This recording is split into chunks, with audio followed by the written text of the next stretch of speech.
In the shadows of Freddy Fazbear's Pizza, there exists an animatronic that should not be there. An animatronic that appears without warning, that defies the rules of physics and reality, that sits slumped in the office with empty eye sockets, and a presence that feels wrong in ways that go beyond simple fear. Golden Freddy. A yellow bear with a black hat and bow tie, identical to Freddy Fazbear in every way except for his colour and the fact that he should not exist. He is not on any camera. He is not listed in any employee manual. He does not move like the other animatronics, does not walk through the halls, does not follow any predictable pattern.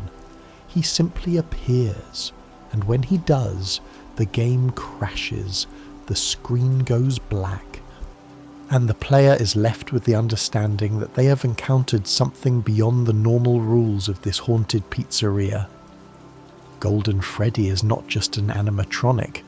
He is a vessel for something far more complex and tragic than any of the other possessed characters in the Five Nights at Freddy's universe. He is, according to the most widely accepted interpretation of the lore, possessed by at least one and possibly two murdered children. He is connected to the very beginning of the FNAF timeline, to the restaurant that came before Freddy Fazbear's Pizza, to the incident that would set in motion decades of horror and tragedy. He is the vengeful spirit, the one who refuses to let go, the one who will torture William Afton for eternity if given the chance. He is the most mysterious, the most powerful, and perhaps the most tragic character in the entire franchise. This is the complete lore of Golden Freddy, a story that spans from the earliest days of Fredbear's family diner to the nightmare realm of Ultimate Custom Night. This is the story of Cassidy, the child whose rage and determination would not allow her to rest. This is the story of the crying child, the boy whose death at the jaws of Fredbear would haunt the franchise from its very beginning. This is the story of how a golden bear became a symbol of vengeance, of how entertainment became horror, of how two souls became trapped in a single vessel, unable to move on, unable to find peace, unable to do anything but exist in their shared nightmare of rage and sorrow. To understand Golden Freddy, we must first understand Fredbear's family diner, the restaurant where it all began. Before Freddy Fazbear's Pizza, before the missing children incident, before William Afton became a serial killer, there was a small family restaurant opened by two business partners and friends, William Afton and Henry Emily. The exact year of the diner's opening is debated among fans, with estimates ranging from the late 1960s to the early 1970s, but what is certain is that Fredbear's family diner was the foundation upon which the entire Fazbear entertainment empire would be built. The diner featured two animatronic characters, or more accurately, two spring-lock suits that could function as both animatronics and wearable costumes. These were Fredbear, a golden bear with a purple hat and bow tie, and Spring Bonnie, a yellow rabbit with a similar design.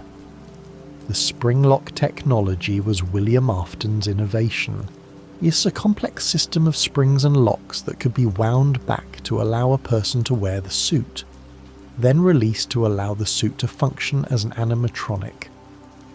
This dual functionality made the suits incredibly versatile. During the day, employees could wear them to interact with children, and at night they could be set to animatronic mode to perform on their own. But the spring-lock suits were dangerous. The mechanisms were delicate, sensitive to moisture and sudden movements. If the locks failed while someone was wearing the suit, the springs would snap back into place with tremendous force, driving the animatronic components into the person's body. The result would be catastrophic. Broken bones, punctured organs, massive internal bleeding, death. The spring-lock suits were accidents waiting to happen, and eventually, those accidents would occur. But in the early days of Fredbear's family diner, before the tragedies, before the murders, before everything went wrong, the spring-lock suits were simply an innovative way to bring joy to children. Fredbear was the star of the show, the mascot of the diner, the character that children loved most. He was friendly, approachable, designed to be huggable and comforting. His golden colour made him stand out, made him special, made him the character that children would remember long after they left the restaurant. Henry Emily often wore the Fredbear suit, performing for children, telling stories, creating the warm, family-friendly atmosphere that made Fredbear's family diner successful. The diner thrived for years, becoming a beloved local establishment. Children celebrated birthdays there. Families gathered for meals. The community embraced Fredbear and Spring Bonnie as symbols of innocent fun. The success of Fredbear's family diner led to expansion, to the creation of Freddy Fazbear's Pizza, to the development of new animatronic characters that would not require the dangerous spring-lock technology. But even as the franchise grew, Fredbear remained special, remained the original, remained the character that started it all. And then came 1983, the year that would change everything. The year of the Bite of 83, the incident that would close Fredbear's family diner and cast a shadow over everything that came after. To understand the Bite of 83, we must understand the crying child, a young boy whose identity has been the subject of intense debate within the FNAF community. Some fans believe his name is Evan, yet others believe he simply meant to remain nameless. But what is certain is that he is the youngest son of William Afton, the brother of Michael Afton, and the victim of a tragedy that would haunt the franchise forever. The crying child was terrified of the animatronics. While other children loved Fredbear and the characters at Freddy Fazbear's Pizza, the crying child saw them as monsters. He would cry when taken to the restaurants, would hide from the animatronics, would beg not to go. His fear was not irrational. There was something about animatronics that disturbed him on a deep level, something that he could sense even if he could not articulate it. Perhaps he sensed the danger of the spring-lock suits. Perhaps he'd witnessed something that traumatized him.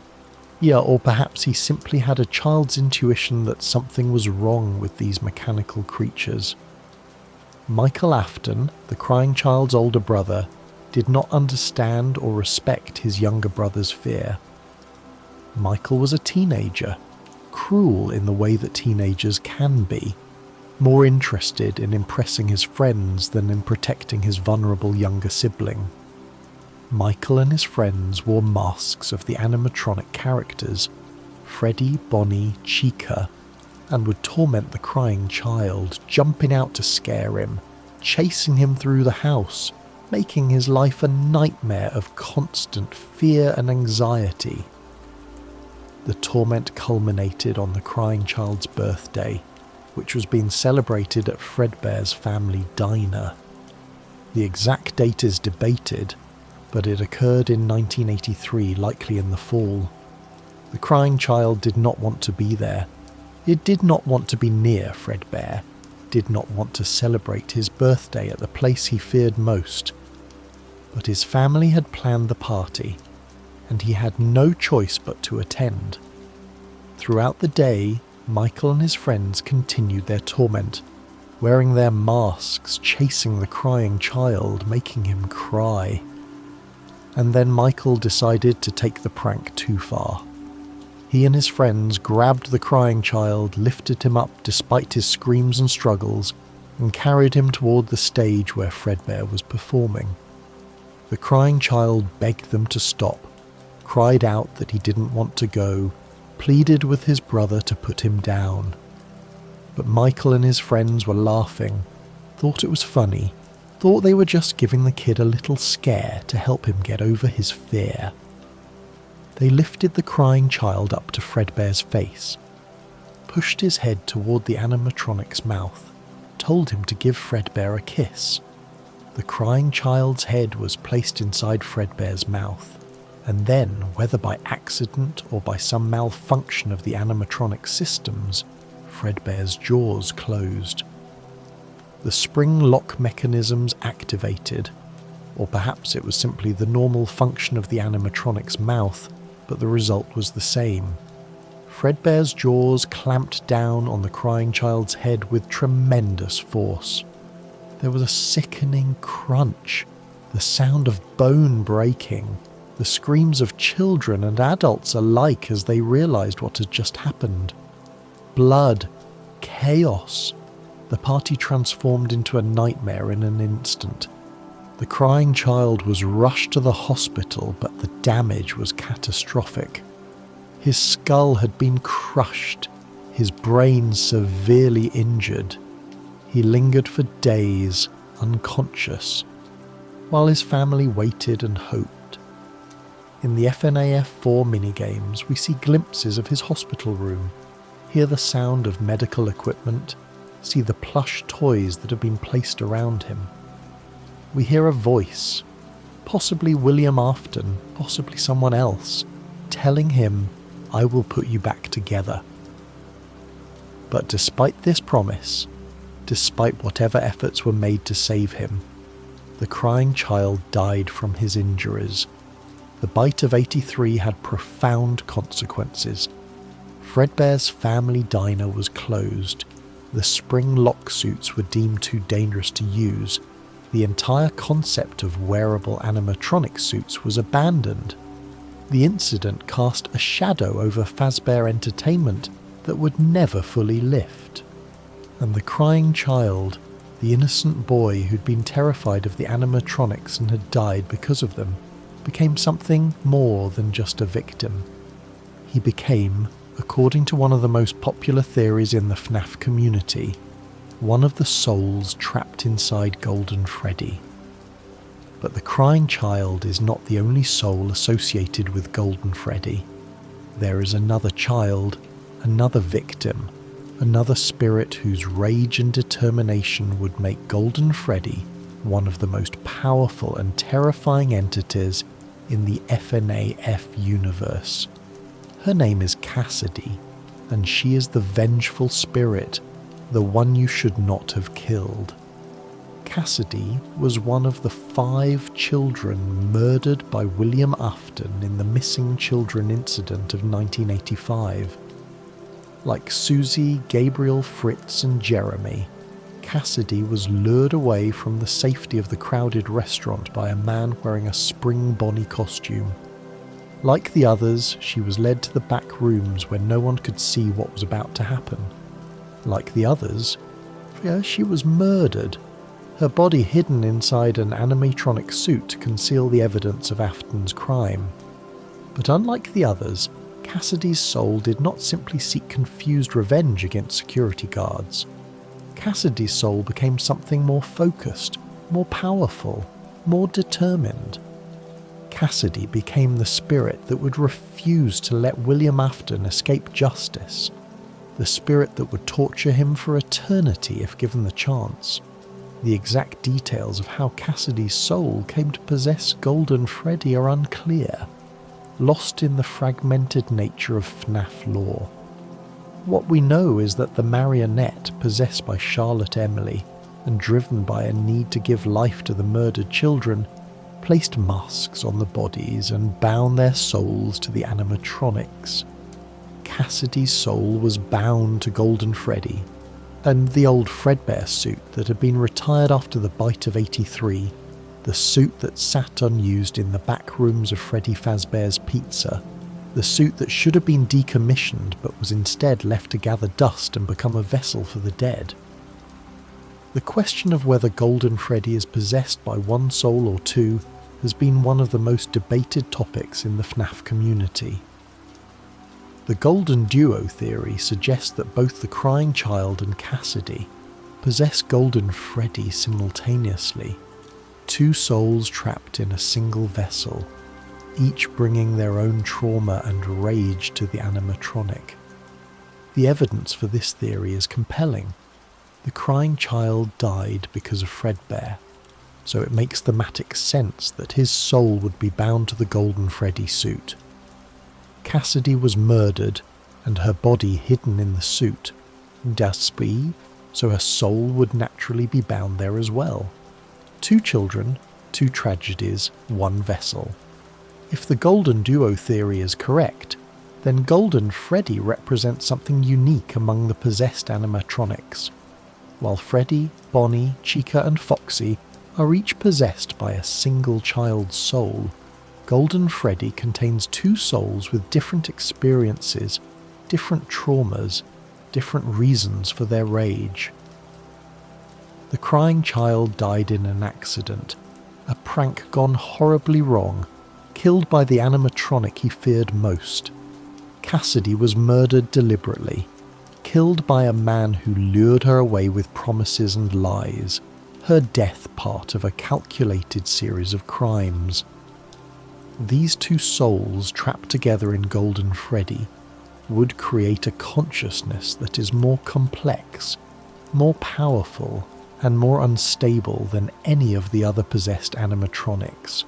The alternative theory, Golden Cassidy, suggests that only Cassidy possesses Golden Freddy, that the crying child's soul went somewhere else, perhaps to Shadow Freddy, perhaps to nowhere at all, perhaps simply fading away after death.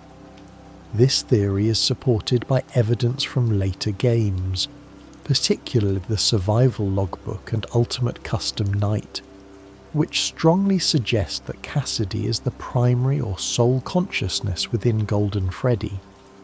The debate between these theories continues, with passionate arguments on both sides, but what is certain is that Cassidy is the dominant presence within Golden Freddy, the vengeful spirit whose rage drives much of the character's behaviour. Golden Freddy's first appearance in the original Five Nights at Freddy's is unlike any other animatronic in the game. He does not appear on the cameras moving through the restaurant. He does not follow any predictable pattern. Instead, Golden Freddy appears through a specific trigger. If the player sees a poster of Golden Freddy in the West Hall corner camera, and that poster changes to show a close-up of Golden Freddy's face, then Golden Freddy may appear in the office when the player lowers the camera. He sits slumped on the floor, his body in an impossible position, his eyes completely black and empty. If the player does not immediately pull up the camera again, Golden Freddy will jump scare them, and the game will crash, forcing the player to restart. This behaviour is significant for several reasons. First, it establishes Golden Freddy as something different from the other animatronics, something that operates by different rules, something that is more supernatural than mechanical. The other animatronics walk through the building, their movements constrained by the physical reality of the restaurant. Golden Freddy simply appears, teleporting into the office without any physical journey. This suggests that Golden Freddy is not bound by the same limitations as the others, that the soul or souls within him have more power, more control over their manifestation. Second, the fact that Golden Freddy's appearance crashes the game is a meta-element that reinforces his supernatural nature. Within the fiction of the game, this crash could be interpreted as Golden Freddy's presence being so powerful, so wrong, that it breaks reality itself. The game cannot continue when Golden Freddy is there because Golden Freddy represents something beyond what the game's reality can contain. Third, Golden Freddy's slumped, lifeless appearance is disturbing in a way that goes beyond the other animatronics. While Freddy, Bonnie, Chica and Foxy all move and behave like active active threats, Golden Freddy just sits there, motionless, empty-eyed, like a corpse. This lifeless quality makes him more unsettling than the others. He's not hunting, not moving, not doing anything except existing in a space where he should not be. His presence alone is the threat. The phrase "it's me" appears throughout FNAF 1, showing up as hallucinations on walls and in the office. This phrase is strongly associated with Golden Freddy, though its exact meaning has been debated. One interpretation is that the phrase represents the crying child trying to communicate with Michael Afton, who is theorised to be the security guard in FNAF 1.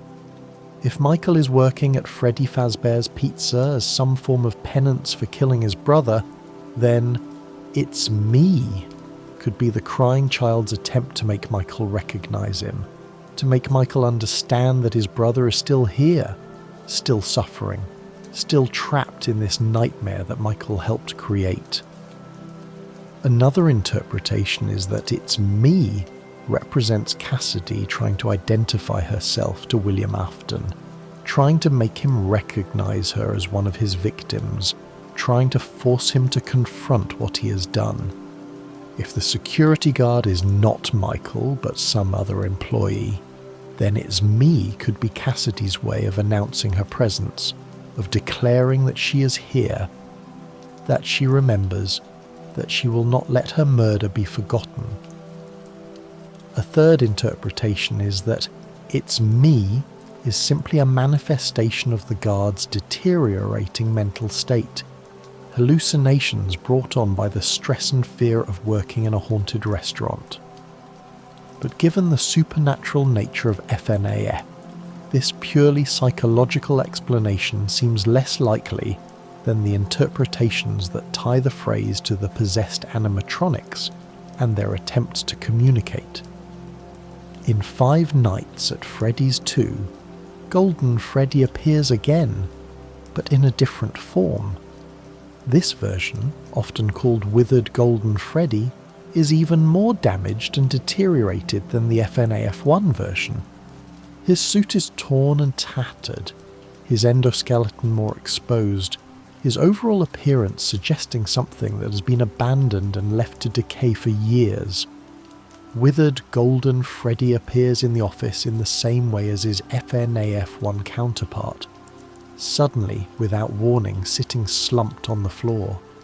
The player must put on the Freddy Fazbear mask to make him go away, tricking him into thinking the player is one of the animatronics.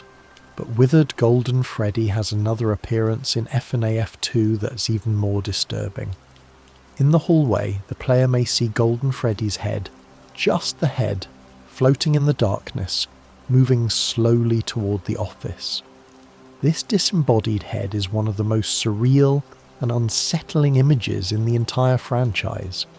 It defies all logic and physics, existing as a supernatural manifestation rather than a physical object. The floating head reinforces the idea that Golden Freddy is not bound by the same rules as the other animatronics, that he is something more ghostly, or more ethereal, more impossible.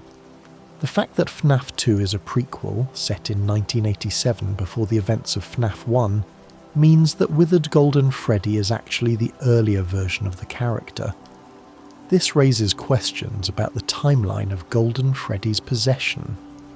If Withered Golden Freddy appears in 1987 and Cassidy was murdered in 1985, then Cassidy has been possessing the suit for at least 2 years by the time of FNAF 2. If the crying child also possesses the suit and he died in 1983, then his soul has been trapped for even longer.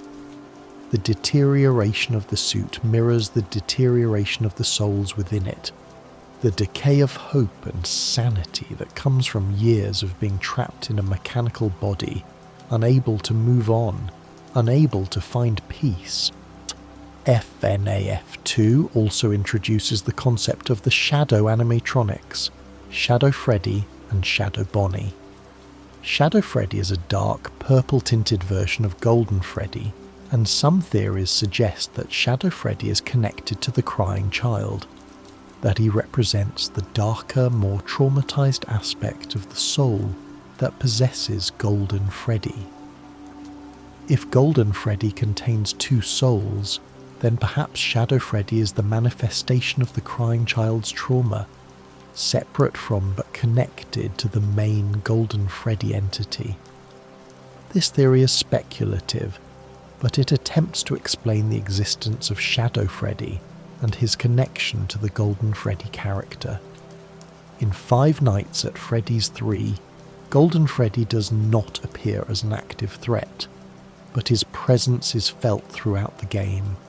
The Happiest Day minigame, one of the most important and emotionally resonant moments in the entire franchise, shows a child wearing a Golden Freddy mask receiving a birthday cake from the other murdered children. This minigame is interpreted as the moment when the crying child's soul is finally freed, when he is given the birthday party he never got to have, when he is allowed to move on from the trauma that has kept him trapped. The other children, wearing masks of Freddy, Bonnie, Chica and Foxy, gather around him, and together they all remove their masks and fade away, their souls finally at rest. The Happiest Day minigame suggests that the crying child was the key to freeing all the souls, that his trauma was the anchor keeping them all trapped, that once he was given peace, the others could find peace as well. This interpretation supports the Golden Duo theory. If the crying child possesses Golden Freddy along with Cassidy, then freeing his soul would be a crucial step in resolving the haunting. But the minigame also raises questions about Cassidy. If the crying child's soul is freed in Happiest Day, what happens to Cassidy? Does she move on as well, or does she remain, her rage and determination keeping her bound to the physical world even after the others have found peace? The answer to this question becomes clearer in later games, particularly in Ultimate Custom Night, where we learn that Cassidy is not ready to move on, that her rage is too strong, her need for vengeance too powerful. While the other children may have found peace, Cassidy remains, and her target is William Afton. Five Nights at Freddy's 4 does not feature Golden Freddy as an active animatronic, but the game is deeply connected to Golden Freddy's lore through its focus on the crying child and the bite of 83. The entire game takes place from the perspective of the crying child, showing his fear of the animatronics, his torment by his brother, and ultimately his death. The nightmare animatronics that appear in the game are manifestations of the crying child's fear, exaggerated and twisted versions of the characters he was terrified of in life. Nightmare Fredbear, the nightmare version of the animatronic that killed him, is the most prominent threat in the game, appearing on Night 5 and representing the culmination of the crying child's trauma. Nightmare Fredbear is massive, aggressive, with sharp teeth and claws that make him look more like a monster than an entertainer. His appearance reflects how the crying child saw Fredbear, not as a friendly mascot but as a terrifying predator, something that wanted to hurt him. The fact that Nightmare Fredbear is the final challenge of the main nights reinforces his importance to the story, his role as the source of the crying child's ultimate trauma. FNA F4 also introduces Nightmare, a shadowy, translucent version of Nightmare Fredbear that appears on Night 6 and in later challenges. Nightmare is even more aggressive and difficult to defend against than Nightmare Fredbear, and his appearance suggests something beyond simple fear.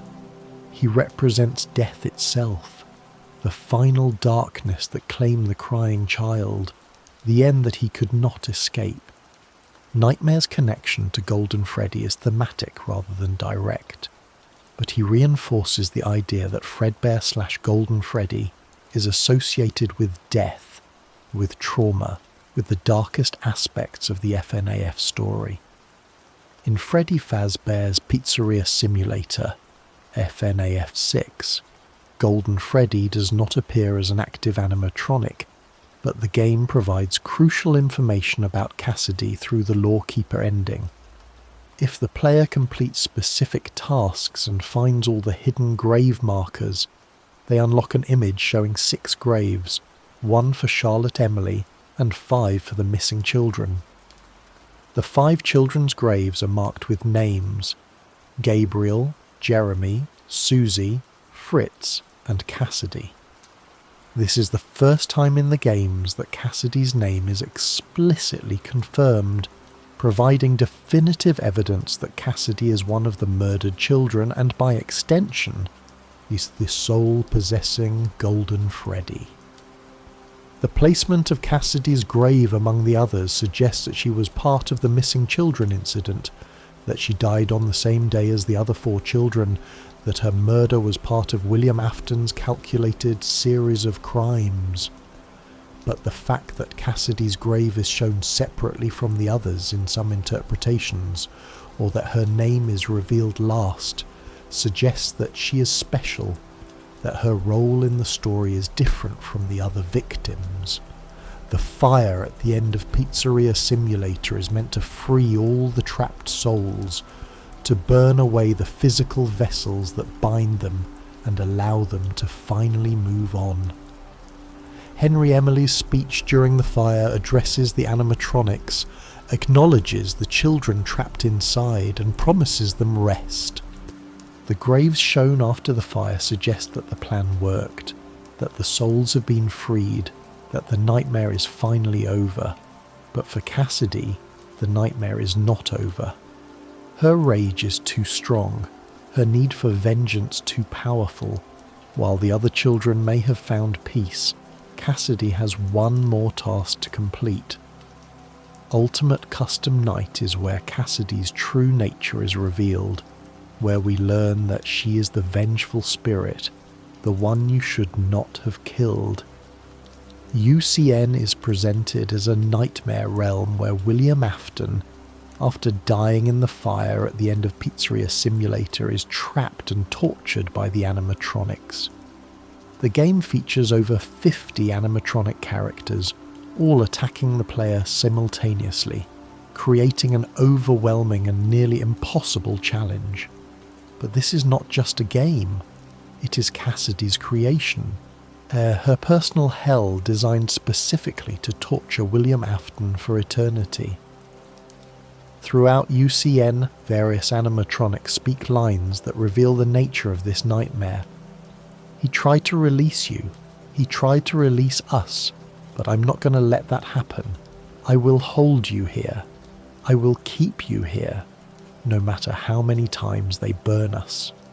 This line, spoken by Withered Chica, reveals that someone, presumably Henry Emily, tried to free the souls through the fire, but Cassidy refused to be freed. She has bound herself to William Afton's soul, creating this nightmare realm where she can torture him forever. Another crucial line comes from Old Man Consequences, a character who appears in a fishing minigame. He tells the player, "Leave the demon to his demons, rest your own soul. There is nothing else." This line is interpreted as a message to Cassidy, urging her to let go of her rage, to stop torturing Afton, to find peace. But Cassidy refuses. Her need for vengeance is too strong. She will not rest while Afton exists, even if that means trapping herself in this nightmare realm along with him. The phrase, "the one you should not have killed," appears in UCN, associated with the mysterious entity that some fans believe is Cassidy, while others believe it might be a different victim. But the most widely accepted interpretation is that Cassidy is TOYSNHK, the one you should not have killed, that she was the victim whose death pushed Afton too far. whose murder created a spirit so vengeful that she would refuse to move on even when given the chance. The imagery in UCN reinforces Cassidy's role as the creator of this nightmare. The player character is clearly William Afton, and the animatronics are clearly there to punish him.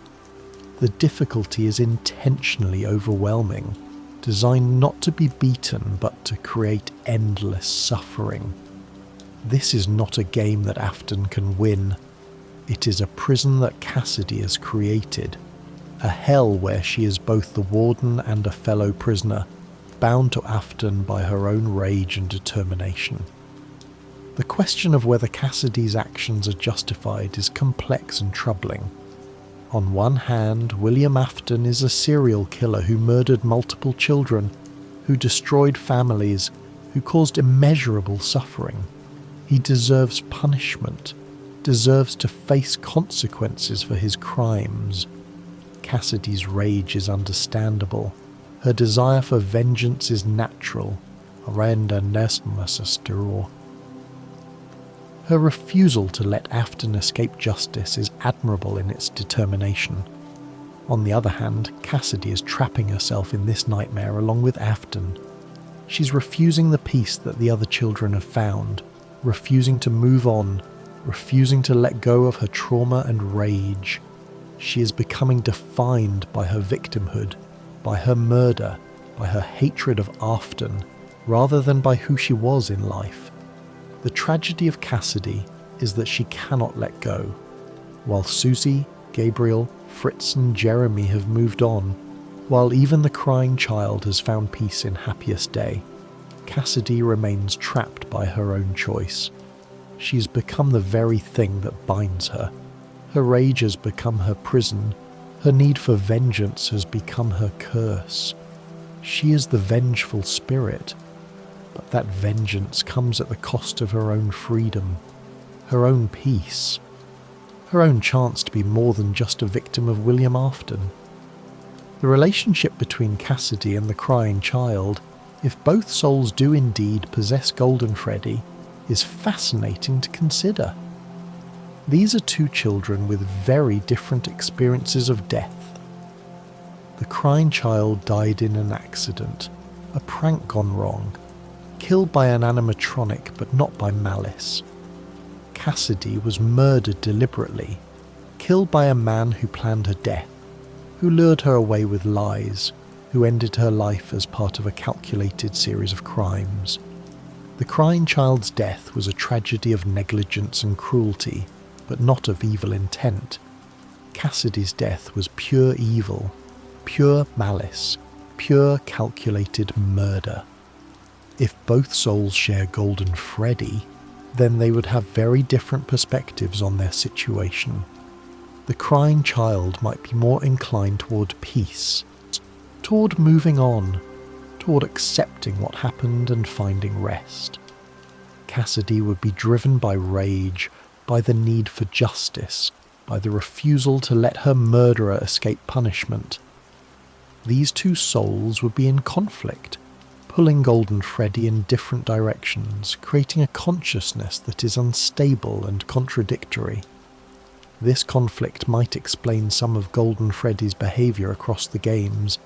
His sudden appearances and disappearances, his ability to teleport, his tendency to crash the game. All of these could be manifestations of the internal conflict between two souls trying to control the same vessel. The crying child might want to communicate, to reach out, to make people understand what happened. Cassidy might want to hunt, to punish, to make everyone pay for what was done to her. The result is an animatronic that behaves in ways that are more erratic and supernatural than any of the others.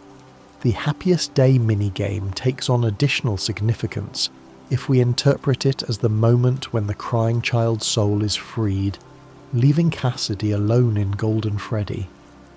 If this interpretation is correct, then after FNA F3, Golden Freddy is possessed by Cassidy alone, and her rage becomes even more focused, even more powerful, no longer tempered by the presence of another soul. This would explain why Cassidy is able to create the nightmare realm of ultimate custom night.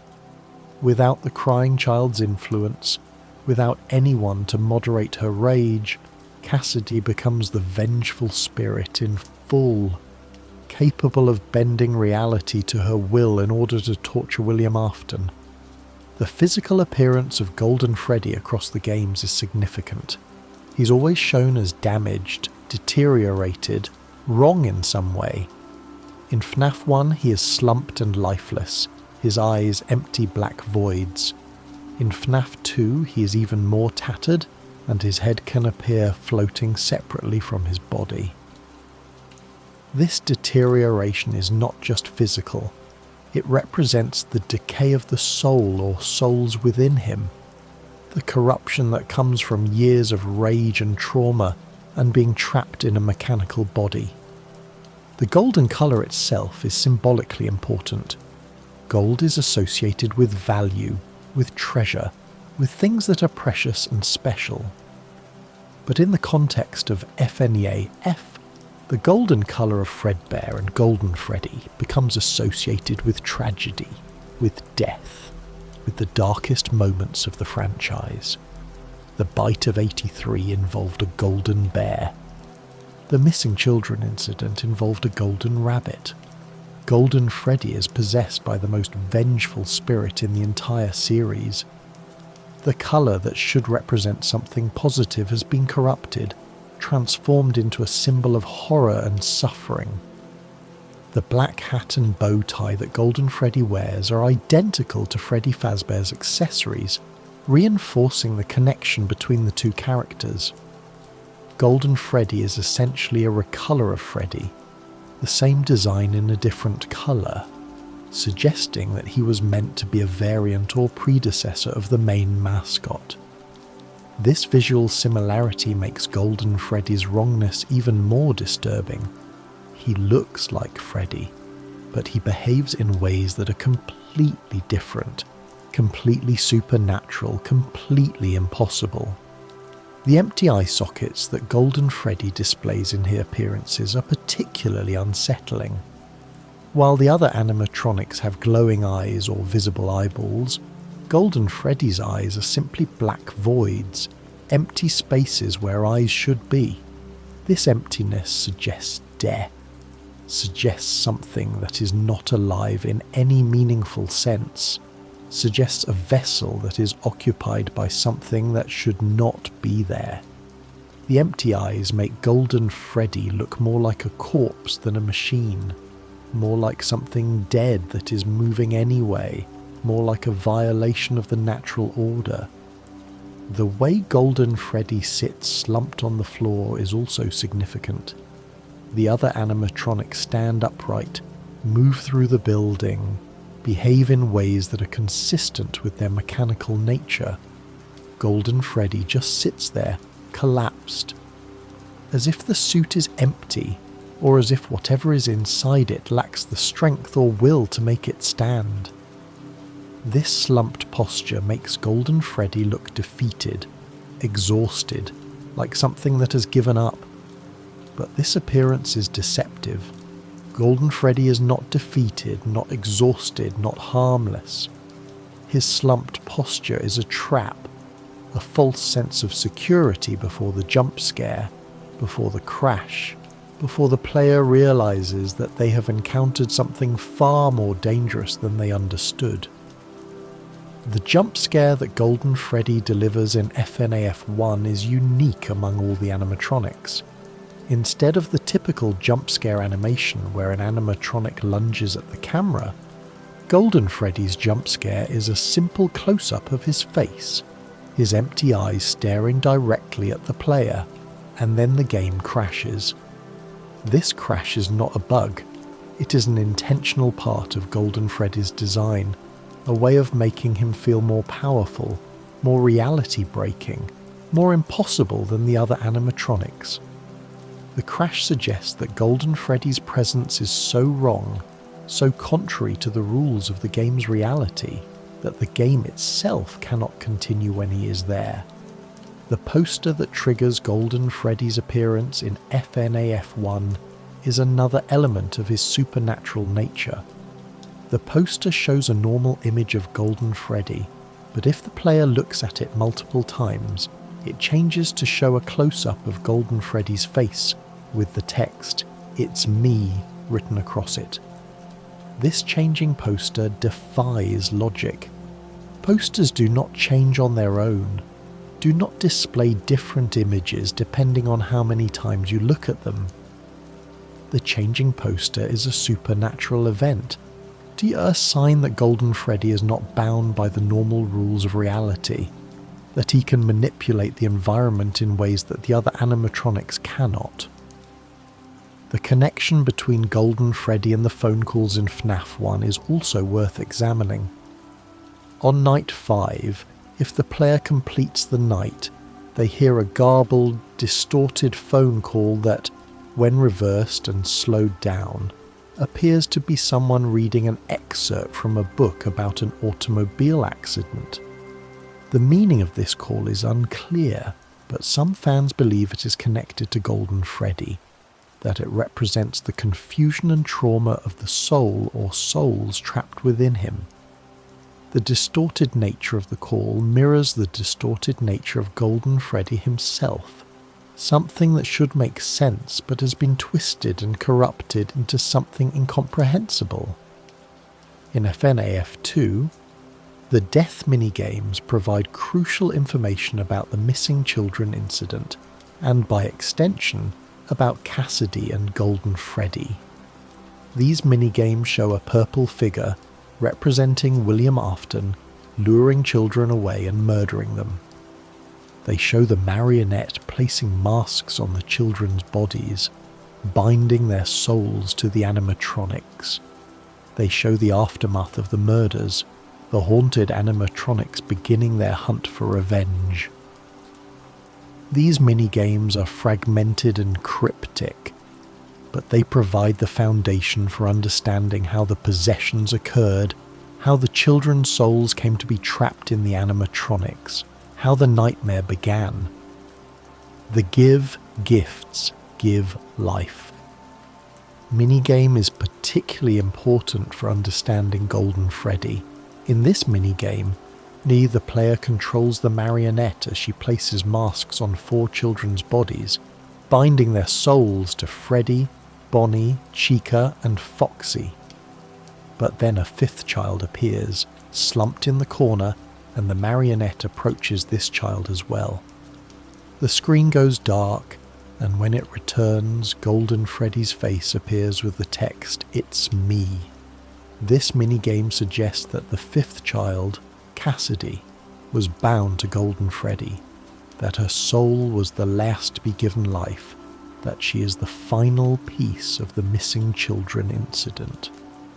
The fact that Golden Freddy's appearance in this minigame is different from the others, the screen going dark, the sudden appearance of his face, the "It's me" text, suggests that Cassidy's binding was different, more powerful, more significant than the others. Perhaps the marionette recognized something special about Cassidy, some quality that made her soul more powerful or more determined. Or perhaps Cassidy's rage was so strong that her binding to Golden Freddy was more complete, more total than the other children's bindings to their animatronics. The shadow animatronics, particularly Shadow Freddy, have a complex relationship with Golden Freddy that has never been fully explained. Shadow Freddy appears in FNAF 2 as a rare hallucination, a dark purple version of Golden Freddy that appears in the office and then fades away. In FNAF 3, Shadow Freddy plays a more active role, appearing in the minigames and leading the animatronics to the safe room where William Afton will destroy them. Some theories suggest that Shadow Freddy is a manifestation of the crying child's soul, and separate from but connected to Golden Freddy. Others suggest that Shadow Freddy is a manifestation of the Springlock failures, a ghostly echo of the people who died in the Springlock suits. Still others suggest that Shadow Freddy is connected to William Afton himself, a dark reflection of his evil. The truth about Shadow Freddy remains one of the unsolved mysteries of FNAF lore, but his connection to Golden Freddy is undeniable. Both are golden bears, both are associated with death and tragedy. Both behave in ways that are more supernatural than mechanical. Shadow Freddy might be a fragment of Golden Freddy, a piece that broke off and became its own entity. Or he might be something else entirely. A separate phenomenon that happens to take the form of a golden bear because that form is so deeply associated with the trauma and tragedy of the FNAF story. The role of Golden Freddy in the FNAF movie, released in 2023, provides another interpretation of the character. In the movie, Golden Freddy is revealed to be possessed by a character named Garrett, the younger brother of the protagonist Mike Schmidt. Garrett was kidnapped and murdered years before the events of the movie, and his soul was bound to Golden Freddy by William Afton. The movie's version of Golden Freddy is more active and aggressive than the game version, serving as a major threat throughout the film.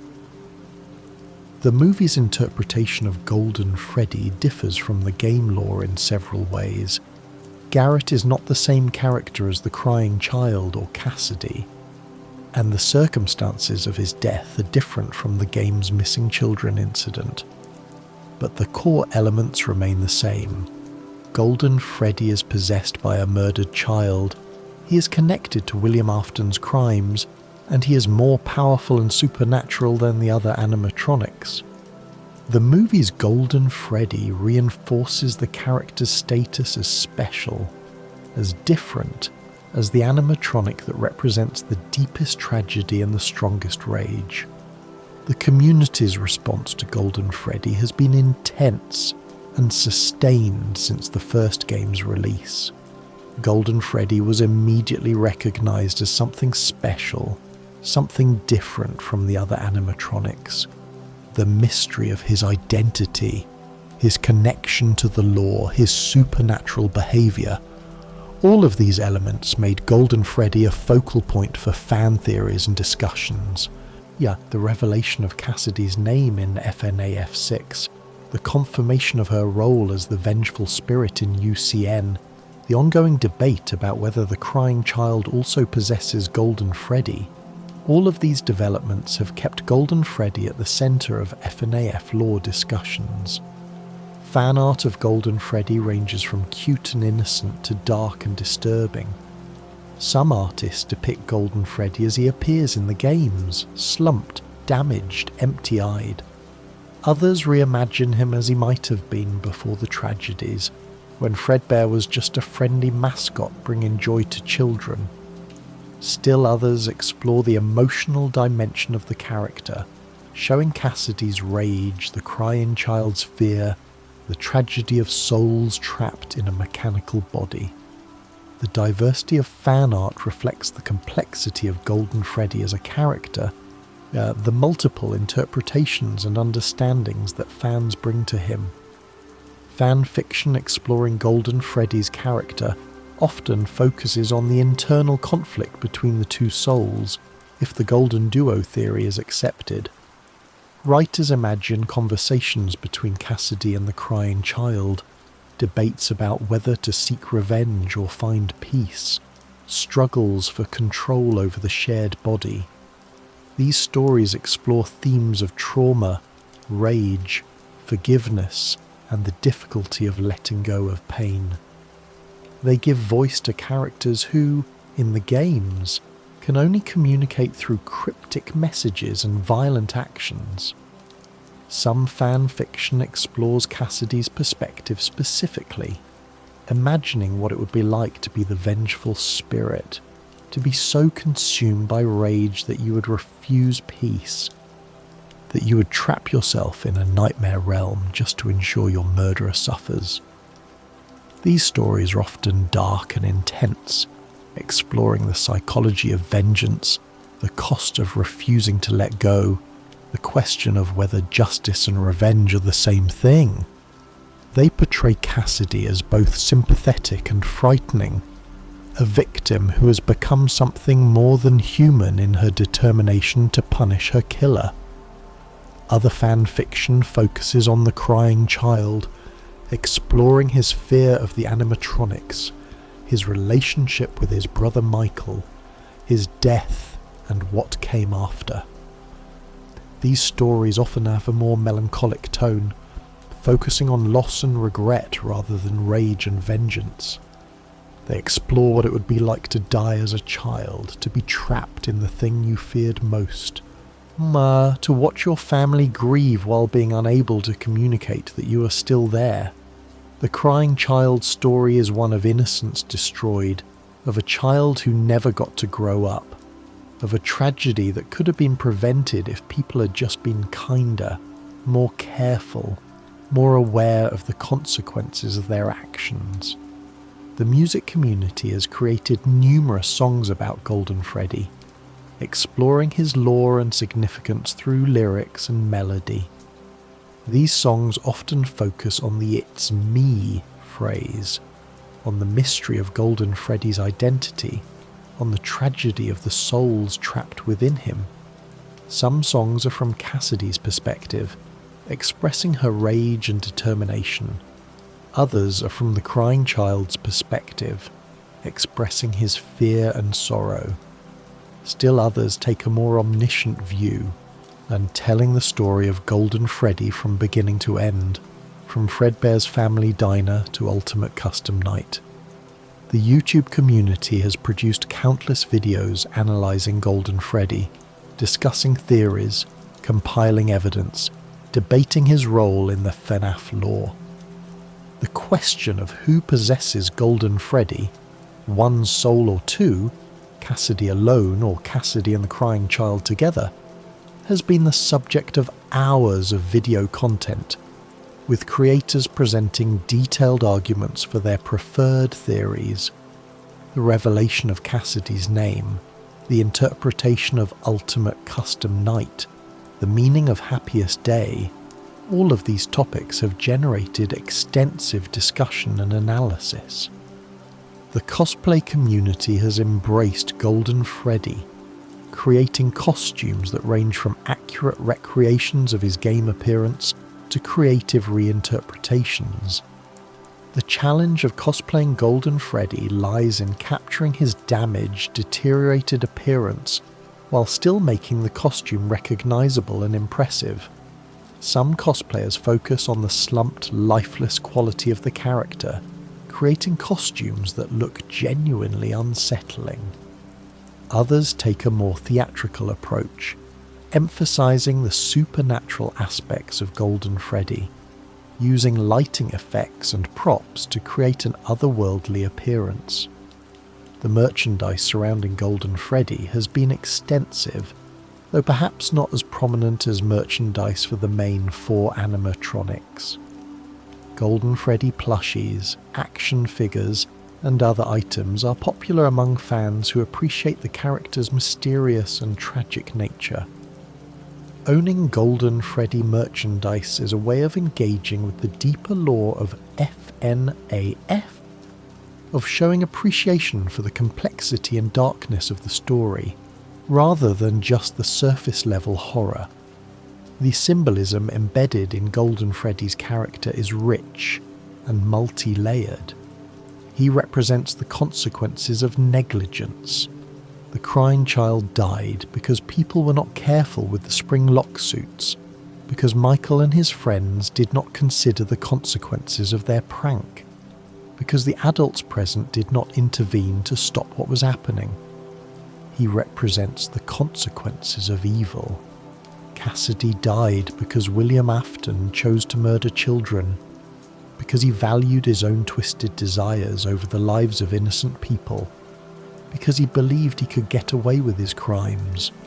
Golden Freddy also represents the impossibility of moving on from trauma.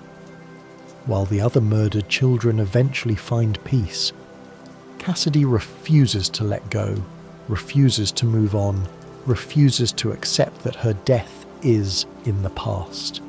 She is trapped not by external forces but by her own rage, her own determination, her own inability to forgive or forget. This makes her both sympathetic and tragic.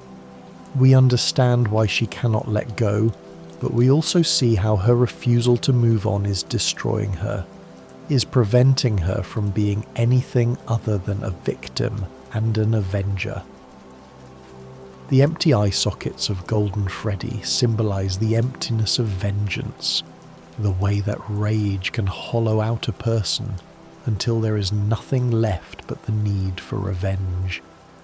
Cassidy has become defined by her hatred of William Afton, has become nothing but the vengeful spirit, has lost whatever identity she had in life.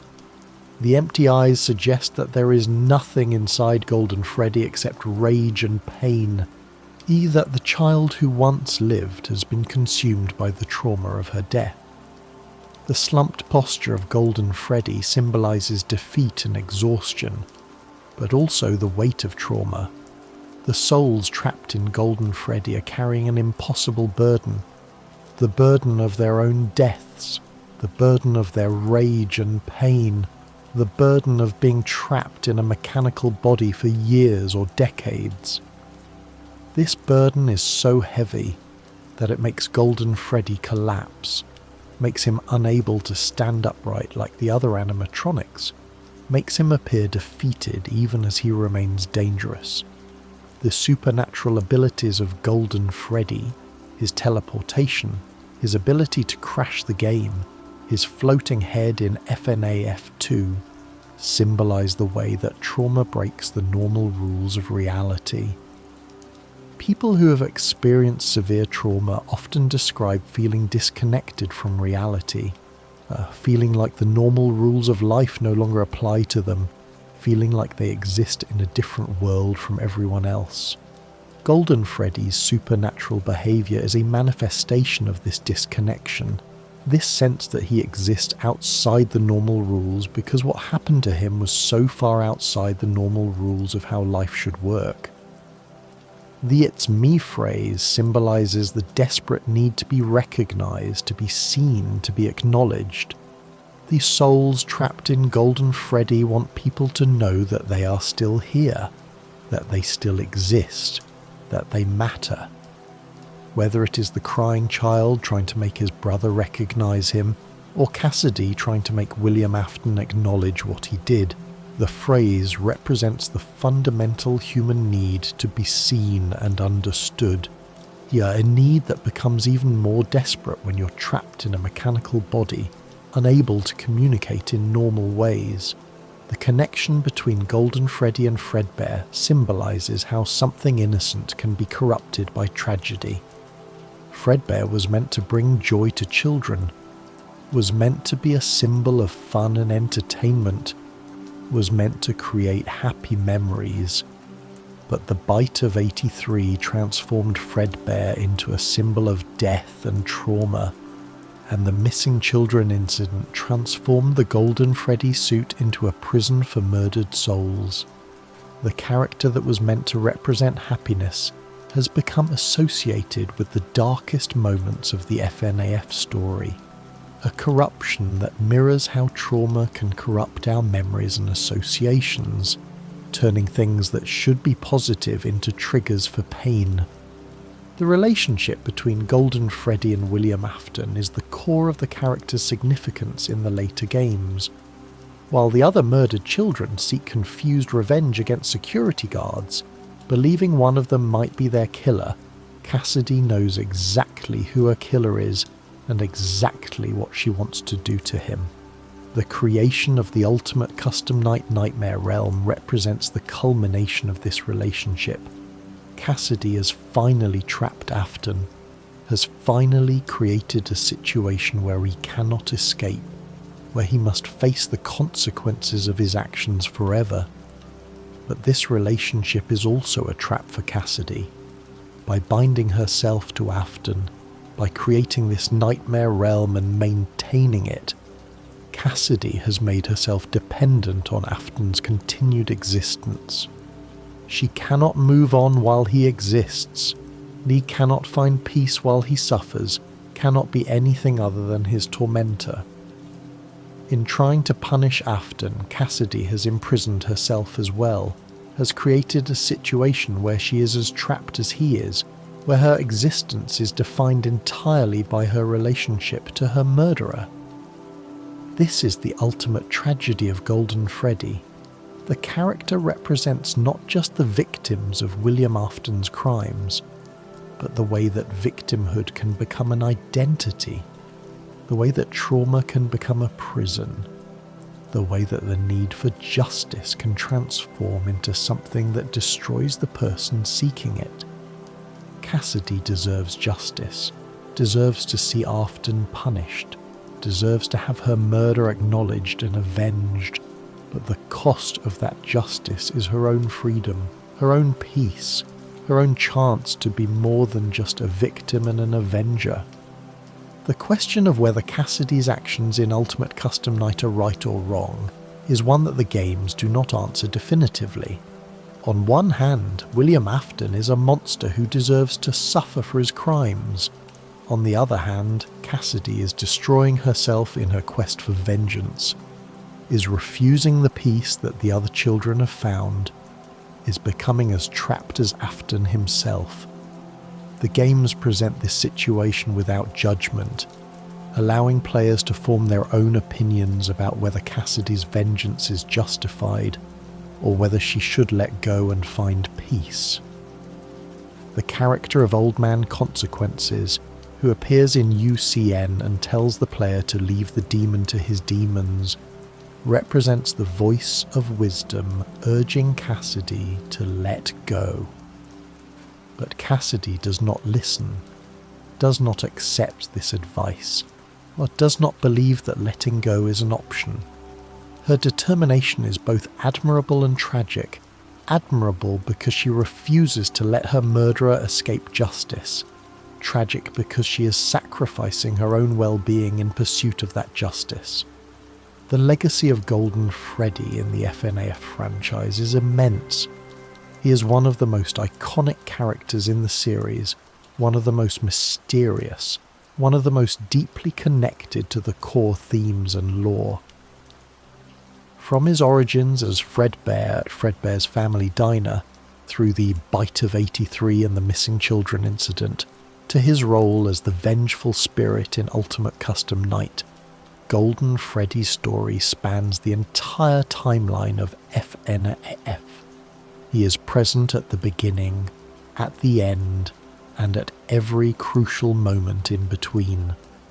Golden Freddy represents the cost of negligence, the consequences of evil, the impossibility of moving on from trauma, and the way that the need for justice can become a prison. He is possessed by at least one and possibly two murdered children, each bringing their own trauma and rage to the character. He is more powerful and more supernatural than any of the other animatronics, able to teleport, to crash reality itself, to create nightmare realms where he can torture his enemies forever. But beneath all the supernatural power, beneath all the rage and vengeance, Golden Freddy is fundamentally a tragedy. He is children who died too young, who were denied the chance to grow up, who were trapped in mechanical bodies and forced to exist in a nightmare of pain and confusion. He is the crying child who was terrified of the animatronics and died because of them, who spent years trapped in the thing he feared most. Oh, he is Cassidy, who was murdered by a man she trusted, who refused to let her killer escape justice even if it meant sacrificing her own peace. The story of Golden Freddy is a story about how trauma can define us, how rage can consume us, how the need for justice can become indistinguishable from the need for revenge. It is a story about children who deserved better, who deserved to live, who deserved to be protected by the adults around them. It is a story about how systems fail, how negligence kills, how evil can hide behind friendly faces and cheerful mascots. In the quiet moments of the night, when Freddy Fazbear's Pizza is dark and empty, when the other animatronics begin their hunt through the building, Golden Freddy waits. He does not walk through the halls like the others. He does not follow any predictable pattern. He simply appears, suddenly and without warning, sitting slumped in the office, with his empty eyes staring at nothing. He is there and not there, real and not real, a ghost in a machine, a soul trapped in metal and fabric, a child who died and could not move on. And when the player sees him, when they lower the camera and find him sitting there in the darkness, they are witnessing more than just a horror game mechanic. They are witnessing the manifestation of trauma, the physical form of rage and sorrow and the desperate need to be seen and acknowledged. They are witnessing the crying child who died because people were careless and cruel. They are witnessing Cassidy, who died because a man chose to murder her. They are witnessing Golden Freddy, the character who represents everything that went wrong, the everything that could have been prevented, everything that should never have happened. The phrase, "It's me," appears on the walls, in the office, in the player's mind. It is a plea for recognition, a demand to be acknowledged, a reminder that the souls trapped in the animatronics were once children with names and lives and futures. It is the crying child trying to make his brother understand what he has become. It is Cassidy trying to make her murderer acknowledge what he has done. It is Golden Freddy announcing his presence, declaring that he is still here, still suffering, still trapped in this nightmare that has no end. This is Golden Freddy. This is Fredbear. This is the crying child and Cassidy. Two souls trapped in a single vessel, unable to move on, unable to find peace. Maionti, unable to do anything but exist in their shared nightmare of rage and sorrow. This is the character who was there at the beginning, who will be there at the end, who represents the deepest tragedy and the strongest rage in the entire 5 Nights at Freddy's universe.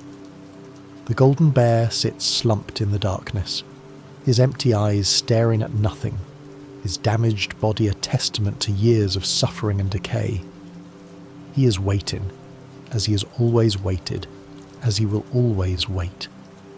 Waiting to be recognized, to be acknowledged, to be understood. Waiting for justice that may never come, for peace that seems impossible, for an end to a nightmare that has no end. This is his story. This is his lore. This is the complete tragedy of Golden Freddy, the one you should not have killed, the vengeful spirit who will never rest, the child who died and could not move on. And in the nightmare realm of Ultimate Custom Night, Cassidy continues her eternal torture of William Afton, refusing to let him escape, refusing to let him find peace, refusing to let go of her rage even though it means trapping herself as well. She has become the thing that binds her, has made her vengeance into her prison, has transformed from a victim into something more powerful and more tragic. She is the vengeful spirit, and she will hold William Afton in this nightmare forever, no matter how many times they burn, no matter how many times others try to free them, no matter what it costs her. This is the price of vengeance. This is the cost of refusing to let go. This is what happens when trauma becomes identity, when rage becomes purpose, when a murdered child decides that justice is more important than peace. Cassidy has won. She has trapped her killer, has made him suffer, has ensured that he will never escape the consequences of his actions. But she is also lost. She has trapped herself, has refused the peace that the other children found, has made herself into nothing but an avenger, nothing but the vengeful spirit, nothing but the one you should not have killed. The other children have moved on. They removed their masks in Happiest Day and faded away, their souls finally at rest. But Cassidy remains, and the crying child's fate is uncertain, and Golden Freddy continues to exist in the shadows of Freddy Fazbear's Pizza, a reminder of everything that went wrong, a symbol of tragedy and rage and the impossibility of moving on from trauma, where he is the most mysterious animatronic, the most powerful, the most tragic. He is the character who should not exist but does, who should not be able to do the things he does but can, who should have found peace but has not. This is Golden Freddy. This is the complete lore of the Golden Bear, told in full, explored in depth, understood in all its complexity and tragedy. This is the story of Fredbear's family diner and the bite of '83, of the missing children incident and Cassidy's murder, of the vengeful spirit and ultimate custom night, of two souls trapped in a single vessel and the nightmare that has no end. This is the story of children who deserved better, who deserved to live, who deserved to be protected and cherished and allowed to grow up.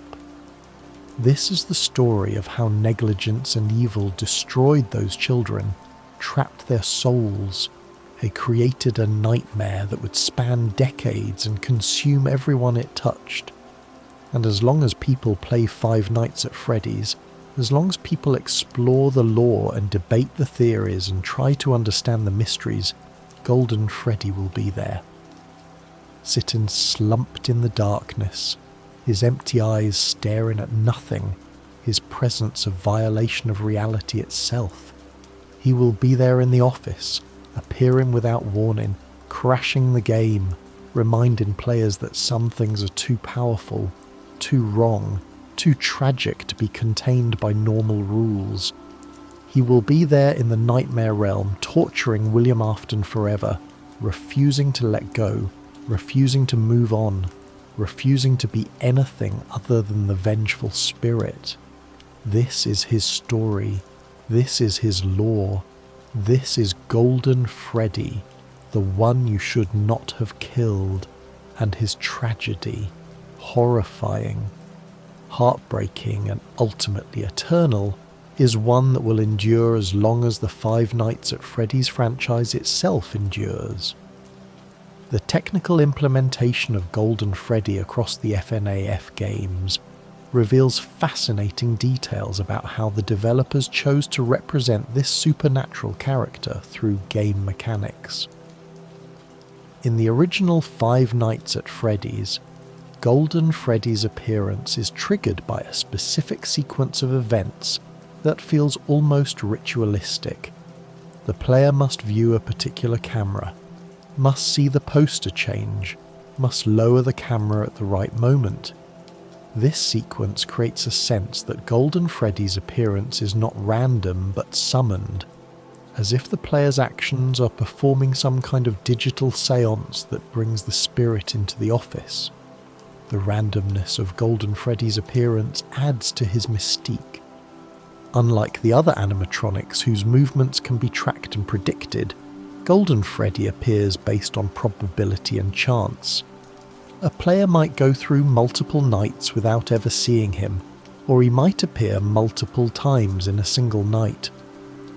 This unpredictability makes Golden Freddy feel more like a genuine supernatural entity than a programmed game mechanic, more like something that operates by its own rules, rather than following the patterns established by the game's systems. The fact that Golden Freddy's jump scare crashes the game has been interpreted in multiple ways by the community. From a technical perspective, it is simply a way of making Golden Freddy's attack different from the others, of giving him a unique consequence that sets him apart. But from a narrative perspective, The crash can be interpreted as Golden Freddy's power being so great that it breaks the game itself, that his presence is incompatible with the continued existence of the game's reality. The crash forces the player to restart, to begin again, creating a sense that encountering Golden Freddy is not just a failure state, but a fundamental disruption of the game's world. Some players have noted that the crash feels almost like a punishment for summoning Golden Freddy, as if the game is telling them that they should not have looked at that poster, should not have lowered the camera, should not have invited this entity into the office.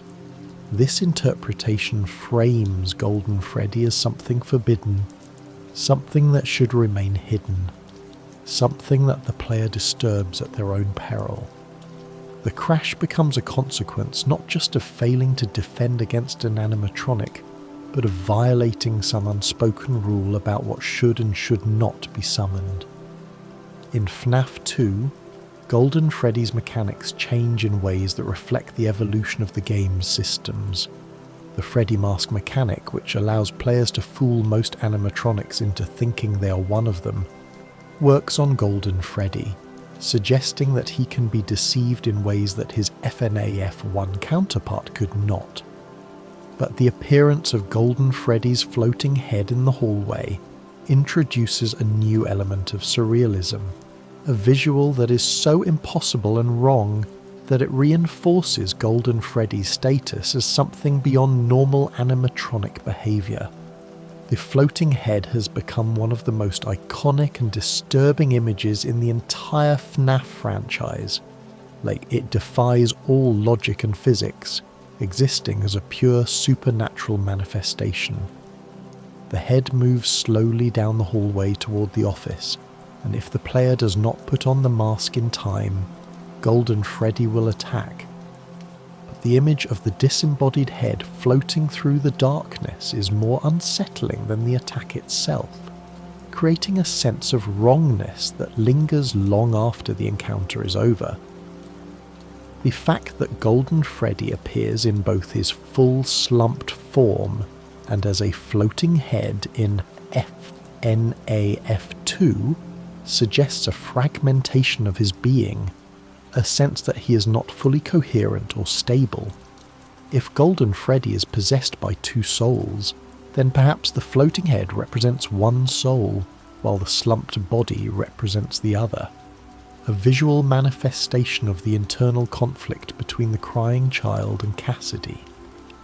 Or perhaps the fragmentation represents the deterioration of the soul, or souls within Golden Freddy. The way that years of being trapped have broken them into pieces that can no longer form a coherent whole. The death minigames in FNAF 2 provide crucial context for understanding Golden Freddy's origins, but they also raise questions that have never been definitively answered. The Give Gifts, Give Life minigame shows the marionette binding souls to animatronics, but the exact process by which this binding occurs is never explained. How does the marionette have this power? What is the nature of the masks that she places on the children? Why do the souls become bound to the animatronics rather than moving on to whatever comes after death? These questions are central to understanding not just Golden Freddy, but all the possessed animatronics in FNAF. The binding of souls to machines is presented as a supernatural event, something that goes beyond normal physics or biology, something that operates according to rules that are never fully explained. This ambiguity is part of what makes FNAF's lore so compelling. The games provide enough information to understand the basic outline of what happened, but they leave the deeper mechanisms mysterious, allowing fans to theorize and debate about how the supernatural elements of the story actually work. The role of the marionette in creating Golden Freddy is particularly significant. Charlotte Emily, the child possessing the marionette, was William Afton's first victim, murdered outside Fredbear's family diner while her father Henry Emily was inside, unaware of what was happening. Charlotte's death set in motion everything that came after. Her soul became the marionette, and the marionette gave life to the other murdered children, binding their souls to the animatronics. Without Charlotte, without the marionette, the missing children would simply be dead. Their souls moved on or faded away. But Charlotte's intervention trapped them, gave them a form of life, but also a form of imprisonment. The question of whether the marionette's actions were helpful or harmful is complex. On one hand, she gave the children a way to continue existing, a way to seek justice for their murders, a way to remain in the world rather than fading into nothing. On the other hand, she trapped them in mechanical bodies, unable to move on, unable to find peace, forced to exist in a nightmare of confusion and rage. The marionette's intentions were good. She wanted to help the children, wanted to give them life, but the result was a curse as much as a blessing. For Golden Freddy specifically, the marionette's intervention created a vessel for what would become the most powerful and vengeful spirit in the entire franchise. If Cassidy had simply died and moved on, William Afton might have escaped justice, might have continued killing, might never have faced consequences for his crimes. But because the marionette bound Cassidy's soul to Golden Freddy, Cassidy was able to remain in the world, was able to grow in power and determination, was able to eventually create the nightmare realm of Ultimate Custom Night where she could torture Afton forever. The marionette's action, intended to give life, ultimately created the instrument of Afton's eternal punishment. The Happiest Day minigame in FNAF 3 is one of the most emotionally resonant moments in the entire franchise, and its connection to Golden Freddy is central to its meaning. The minigame shows a child wearing a Golden Freddy mask sitting alone at a table, while other children, wearing masks of Freddy, Bonnie, Chica, and Foxy, bring him cake and gather around him. The scene is meant to represent the birthday party that the crying child never got to have, the celebration that was interrupted by the bite of 83, the moment of joy and connection that he was denied in life. The other children removing their masks and fading away represents their souls being freed, their ability to finally move on from the trauma that kept them trapped. The fact that the child in the Golden Freddy mask is the last to fade away suggests that his freedom is the key to everyone else's freedom, that his trauma was the anchor keeping all of them bound to the physical world. This interpretation supports the idea that the crying child is central to the FNAF story, that his death was the original sin that set everything else in motion, that his peace is necessary for anyone else to find peace. But the Happiest Day minigame also raises questions about Cassidy. If the child in the Golden Freddy mask is the crying child, and his soul is freed in this minigame, then what happens to Cassidy? Does she fade away as well, her soul freed along with the others? Or does she remain, her rage too strong to be released by a simple birthday party, her need for vengeance too powerful to be satisfied by symbolic gestures? The events of Ultimate Custom Night suggest that Cassidy does remain, that she refuses to be freed, that she has unfinished business with William Afton that cannot be resolved by moving on. This creates a tragic irony. The Happiest Day was meant to free all the souls, to give them the peace they deserved, to end the cycle of violence and suffering. And for most of the children it worked. They were able to let go, to move on, to find rest. But for Cassidy, the Happiest Day was not enough. Her rage was too strong, her trauma too deep, her need for justice too overwhelming. She could not accept peace while her murderer remained unpunished, could not move on while William Afton continued to exist. So she stayed, and in staying she condemned herself to an existence defined entirely by her victimhood and her vengeance. The symbolism of the birthday party in Happiest Day is particularly poignant when considered in the context of the crying child's story. He died on his birthday, at a party that was meant to be a celebration but became a tragedy. The Happiest Day minigame gives him the birthday party he should have had, the celebration without fear or cruelty, the moment of pure joy and connection with other children. It is a form of healing, a way of rewriting the trauma, of giving the crying child a memory that is not tainted by terror and pain. But this healing comes too late, comes after years or decades of being trapped in Golden Freddy, and comes after countless nights of hunting security guards and existing in a nightmare of confusion and rage. The Happiest Day is a beautiful gesture, but it cannot undo what was done, cannot erase the years of suffering, cannot restore the life that was taken. It can only offer release, only provide an ending, only allow the crying child to finally stop existing in the nightmare and move on to whatever comes next. The contrast between the crying child's acceptance of peace in Happiest Day and Cassidy's refusal of peace in Ultimate Custom Night highlights the different ways that people respond to trauma. Some people are able to let go, to forgive, to move on even after experiencing terrible things.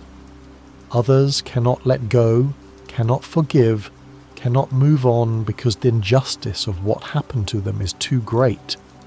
Neither response is wrong, both are understandable, both are valid reactions to trauma.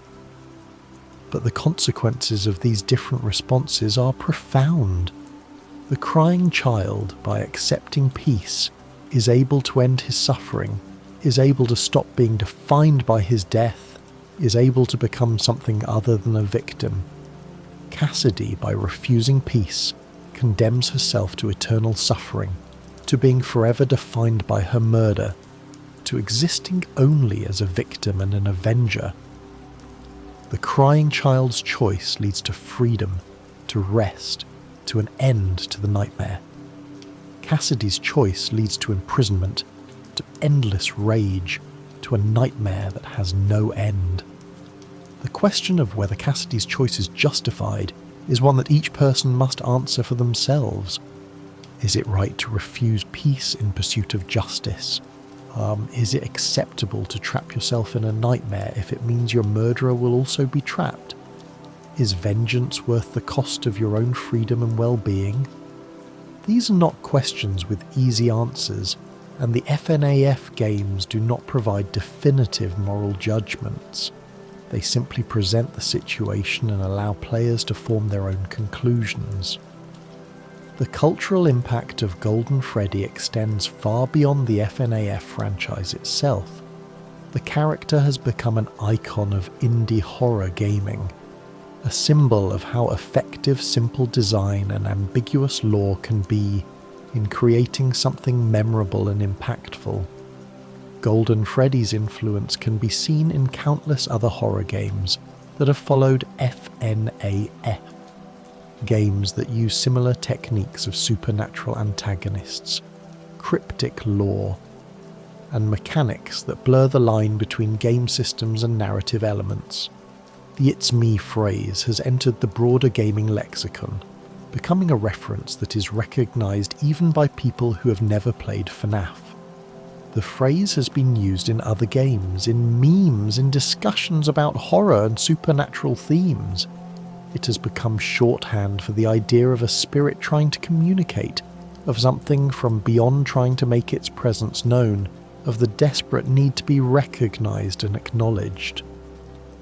The image of Golden Freddy sitting slumped in the office has become one of the most iconic images in horror gaming.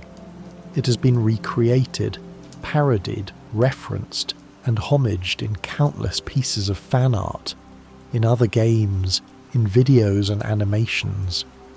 The image is instantly recognizable to anyone familiar with FNAF, and it has come to represent not just Golden Freddy specifically, but the entire franchise's approach to horror. Subtle, unsettling, wrong, in ways that are hard to articulate but impossible to ignore. The debate over Golden Freddy's identity, one soul or two, Cassidy alone or Cassidy and the crying child together, has become one of the most enduring discussions in the FNAF community. This debate has lasted for years, has generated countless forum posts and videos and arguments, has divided the community into camps with different interpretations of the evidence. The fact that this debate continues, that no definitive answer has been provided, is a testament to the power of ambiguous storytelling, to the way that leaving some questions unanswered can actually increase engagement and investment. The Golden Duo theory and the Golden Cassidy theory each have passionate supporters who have compiled extensive evidence for their positions. Golden Duo supporters point to the thematic significance of the crying child possessing Fredbear, to the "it's me" phrase suggesting a connection to Michael Afton, to the Happiest Day minigame showing a child in a Golden Freddy mask. Golden Cassidy supporters point to the survival logbook's confirmation of Cassidy's name, to Ultimate Custom Night's focus on a single vengeful spirit, to the lack of explicit confirmation that two souls share the suit. Both theories are supported by evidence, both make thematic sense, both provide satisfying explanations for Golden Freddy's behaviour and significance. The fact that both theories can coexist, that fans can hold different interpretations while still engaging with the same lore, is part of what makes FNAF storytelling so effective. The ambiguity is not a flaw, but a feature, allowing for multiple valid readings of the text, allowing fans to find the interpretation that resonates most with them. The academic study of FNAF has begun to include analysis of Golden Freddy as a particularly effective example of horror game design and narrative ambiguity. Scholars studying video game horror have cited Golden Freddy as an example of how breaking the normal rules of a game can create a sense of genuine unease, how supernatural elements can be represented through game mechanics, how ambiguous lore can increase player engagement. Golden Freddy has become a case study in effective horror design and demonstrating principles that other games have attempted to replicate. The psychological impact of Golden Freddy on players is worth examining. The character creates fear not through explicit violence or gore, but through wrongness, through the sense that something is not as it should be. The empty eyes, the slumped posture, the sudden appearance, the game crash. All of these elements create a feeling of unease that goes beyond simple jump scares. Golden Freddy makes players feel that they have encountered something that should not exist, something that violates the rules of reality, something that is fundamentally wrong. This type of fear is often more effective than explicit horror, because it taps into deeper anxieties about the nature of reality, about the possibility that the rules we rely on might not always apply, about the existence of things that we cannot understand or control. Golden Freddy represents the unknown, the inexplicable, the thing that defies our attempts to categorize or comprehend it. This makes him more frightening than a simple monster or threat. He is a violation of reality itself.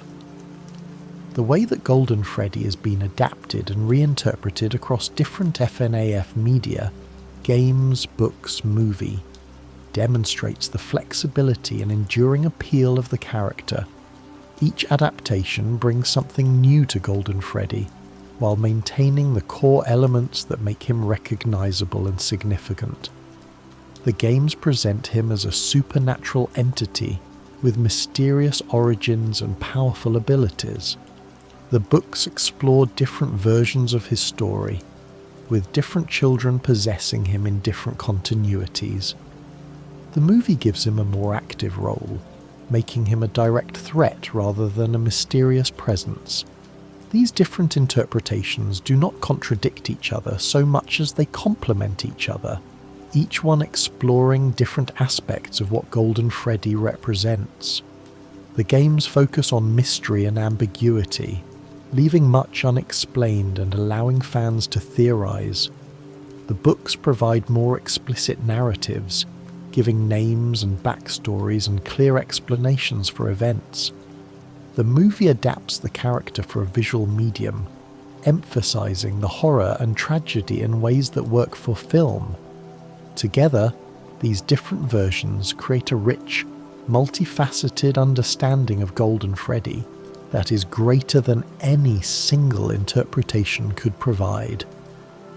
The merchandise and fan creation surrounding Golden Freddy have taken on a life of their own, with fans creating their own versions and interpretations of the character. Some fan games feature Golden Freddy as a central character, exploring his lore in new ways or presenting alternative interpretations of his story. Some fan animations depict Golden Freddy's backstory, showing Cassidy's murder or the crying child's death in visual form. Some fan songs tell Golden Freddy's story through music, giving voice to the character's rage and sorrow.